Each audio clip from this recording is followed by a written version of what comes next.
There really isn't anything that they can do at this point. I think this is the end of Harry and Meghan. And Harry is definitely feeling this in a very like hard way because this money has is going to end. It has stopped. It is not going to be this happily ever after as they thought it would be.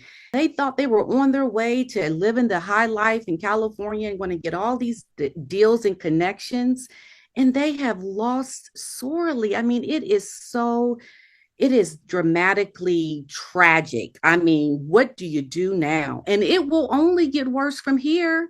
It's not going to get better. And when you have someone that is a narcissist like Meghan, she can't help you through these difficult times. She's trying to find how she can help herself out of this. This is the end. See, I just This is don't officially the care end. anymore, though, about this idea that we have to protect Harry in order to protect the royal family because he made the choice. I am fully in the William camp on this. I think it's exile. It's exile. I don't care if he ends up flipping burgers at Wendy's. You know, it doesn't impact the royal family now because what impacts the royal family is what he and Meghan have done. She doesn't have anything without Netflix. Really, what does she have? I mean, Hollywood doesn't want anything to do with her. I mean, like these professionals talking about her marketing, her brand, she's destroyed it. She has nothing to recover from. I mean, it's really the end of the road for her. How is she going to make this successful? She can't. She blew it. Okay, that's the reality. She blew it. Now what? I mean, I think she would have been better off just getting a regular acting gig, just trying to do some. I mean, Suits, I think, wanted her, the reboot, LA, Suits LA wanted her. I think she was just too big, for these people in her head. She just thought she was too big. And now she has to. Now, that's the person I want to see pay the price because Meghan has done a lot of damage to not just her husband, the royal family, but even those in her own family, the people of the UK. I mean, she's done a lot of damage. She needs to be the one going flipping burgers and doing whatever because she will never get a real Hollywood job again. She will never get the opportunities that she once had the possibility to get in the beginning. This is the end for Meghan Markle, right? So, yeah, as ever is done. Like, who thinks that's going to go take off now? Really? I don't think so. Could this be the final unraveling of Meghan Markle and Prince Harry's carefully curated American dream? Just a few years ago, they were everywhere. Magazine covers, blockbuster interviews, podcast deals, documentaries. Their dramatic departure from royal life wasn't just global news. It was a brand launch. And that brand came with big promises. Truth-telling, storytelling, and rebranding the monarchy from a Californian castle perched high above Montecito. But now that castle looks more like a sandcastle being washed away by the tides of rejection, financial collapse, and industry ridicule. Netflix, the giant that once handed them a reported $100 million, has finally said goodbye. Quietly, of course. No press release, no red carpet farewell. Just a whisper that turned into a headline. The Sussexes' contract will not be renewed. The deal that once represented their bold new chapter has now slammed shut. And it wasn't just because the money ran out. It's because the interest did. According to insiders, the writing had been on the wall for months. Netflix executives were unimpressed with the pair's follow-up content. Harry's documentary on polo, a sport most Americans don't even understand, barely reached 500,000 viewers. Meghan, meanwhile, was said to be too preoccupied with building her lifestyle brand, American Riviera Orchard, ignoring creative deadlines, budget limits, and suggestions from the team that had once championed her. Behind the scenes, things got tense. Meghan reportedly tried everything to revive the deal. Calls, private dinners, desperate appeals to Netflix co-CEO Ted Sarandos. At one point, she even brought Sarandos and his wife to a Beyoncé concert, hoping to rekindle the spark of support. But Hollywood doesn't deal in pity. It deals in performance. And by that standard, Meghan and Harry were failing. But Meghan wouldn't go down without a fight. Friends say she went through all the stages of grief. First, denial, believing the deal was still alive and that media reports were exaggerated. Then bargaining, attempting to pitch new concepts to other streaming services, including Paramount+. Then came anger, reportedly directed at her own staff. Finally, reality set in. Netflix was done, And so was the dream of being America's most influential media couple. Yet, even in the face of this collapse, Meghan kept up appearances. In a podcast interview, she confidently claimed that she and Harry had been partners with Netflix for 5 years, and that their relationship was built on friendship and familiarity. She spoke about how Netflix changed everything, and described the deal as if it was still ongoing. The reality? It was already dead. And what makes this story even more chilling is that this wasn't just about entertainment. This was their income, their entire post-royal life, their mansion, their security detail, their public image.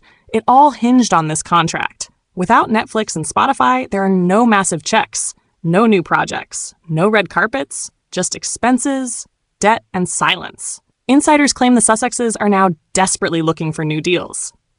Meghan is allegedly in talks with smaller platforms and considering everything from YouTube content to product endorsements. Harry, for his part, is said to be crushed by the turn of events. He reportedly never expected it all to fall apart this quickly, and he's now privately questioning the couple's strategy. This, of course, is having ripple effects on their marriage. People close to the pair say Harry has grown increasingly withdrawn. Once fiercely protective of Meghan, he's now asking hard questions. How did we lose everything? Why didn't we listen? What's next? Meghan, meanwhile, is doubling down. She's not giving up the spotlight. But it's no longer the spotlight of admiration, it's the harsh glare of scrutiny, and it's only just begun. The term getting markled has officially entered the Hollywood vocabulary. It's a slang phrase that means your brand or reputation has been damaged by association with Meghan Markle. It sounds harsh, and maybe even unfair, but it's a real reflection of how far the public perception has shifted. What started as admiration has curdled into mockery. And the signs are everywhere. Family Guy mocked the couple in a brutal sketch, poking fun at Harry's decision to marry Meghan as one of history's worst moments. This is a terrible idea. We could change the course of history. You always say that, but doesn't history pretty much suck? I mean, the Crusades, Hitler. Prince Harry marrying Meghan Markle? Again? Oh, like all of your wives are so much better. South Park roasted them in a widely shared episode titled Worldwide Privacy Tour, portraying the duo as fame-hungry hypocrites. Even late-night hosts who once sympathized with the couple have now turned cold. Insiders say Stephen Colbert's show cooled its Sussex coverage after his own brand took a hit. He was, according to one viral article, Markled. But perhaps the most devastating shift has come not from the public, but from Hollywood insiders.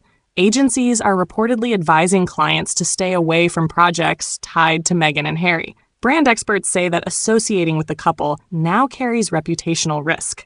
Former collaborators describe working with them as chaotic, ego-driven, and endlessly difficult. And producers whisper about one unavoidable truth: they're just not bankable anymore. The sad irony? Meghan believed this was all leading somewhere bigger. She had envisioned her lifestyle brand, American Riviera Orchard, as a luxury empire. She saw herself as a modern Martha Stewart, merging royalty with relatability.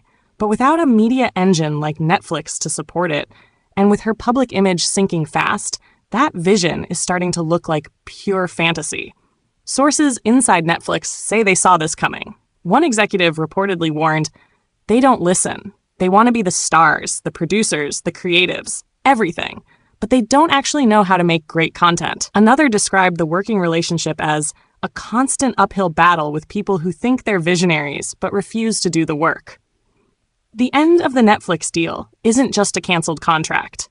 It's a symbolic unraveling. It marks the end of the illusion that the Sussexes could become media moguls without the royal institution behind them, that their name alone could sell content, that goodwill could carry them further than actual experience, credibility, or talent. And the impact is deeply personal. Friends say Harry is questioning everything: his relationship with Meghan, his decision to leave the royal family, his place in the world. He's said to be reclusive, spending more time at home, avoiding high-profile events, and even reconsidering a return to the UK, though insiders say that path is likely closed. The royal family, for its part, is watching, but from a distance. King Charles reportedly has no intention of opening the public purse for Harry, no matter how bad things get.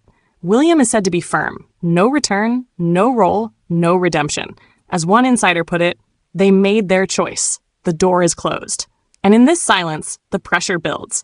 Because without royal support and without Hollywood backing, the Sussexes are standing on their own. And the world is watching to see if they fall. The question now is simple. What's left? Without the media deals, the income dries up. Without the public goodwill, the influence disappears. And without the support of the family or the industry, what remains is two people, isolated, surrounded by luxury they can no longer afford, and faced with the daunting reality that the world has moved on. But the biggest fallout may still be ahead, and it involves their children. It's no secret that the Sussexes' Montecito mansion costs a fortune. The estimated upkeep, between property taxes, staff, maintenance, and round-the-clock security, runs well into the millions annually. When the Netflix and Spotify money was flowing, this lifestyle was sustainable. Now, not so much. Insiders say the couple is cash-strapped but image-conscious. Translation? They're struggling, but they don't want anyone to know. They can't downgrade their house without signaling defeat. They can't fire staff without headlines. So instead, they are allegedly taking out short-term loans, leaning on private investors, and hoping for another miracle deal to land in their inbox. The cracks are showing. American Riviera Orchard launched to mixed reviews. The products, including jars of jam reportedly sent to celebrities, were mocked online. One tweet read, "She left the royals to become a farmer's market influencer?" Another joked, "Next up, Sussex salsa." But the jokes hide a real and serious problem. Meghan's brand depends on exclusivity and aspiration. That's hard to sell when your name is synonymous with controversy and failed ventures. The question every investor and partner is now asking is, can she still move product? Harry, meanwhile, seems increasingly checked out. Friends describe him as exhausted, demoralized, and overwhelmed. He spends most of his time with the kids or retreating into outdoor hobbies. Sources say he's grown distant, often quiet during meetings, and sometimes misses important calls altogether. It's a far cry from the passionate advocate seen in earlier interviews. Some say Harry is beginning to see what critics warned about, that he was pulled into a Hollywood game he was never ready for, one where his royal status gave him attention, but not power. And perhaps nowhere is the imbalance clearer than in their public appearances. Meghan continues to book speaking engagements, red carpet events, and podcasts. Harry, when he appears, looks awkward, reserved, even lost. Body language experts have pointed out the contrast. Where Meghan leans in, speaks confidently, and smiles, Harry often looks away, shifts his posture, or remains silent. There's also growing concern among friends that Meghan's brand ambitions may begin to include more of their children, not in private family moments, but in public-facing promotions. A recent interview hinted that future projects might explore family values and authentic parenting. While vague, some read this as code for reality-style content involving their kids. This has raised serious alarm bells. One former associate said bluntly, the only thing left for them to monetize is their family. And if they go down that road, there's no coming back.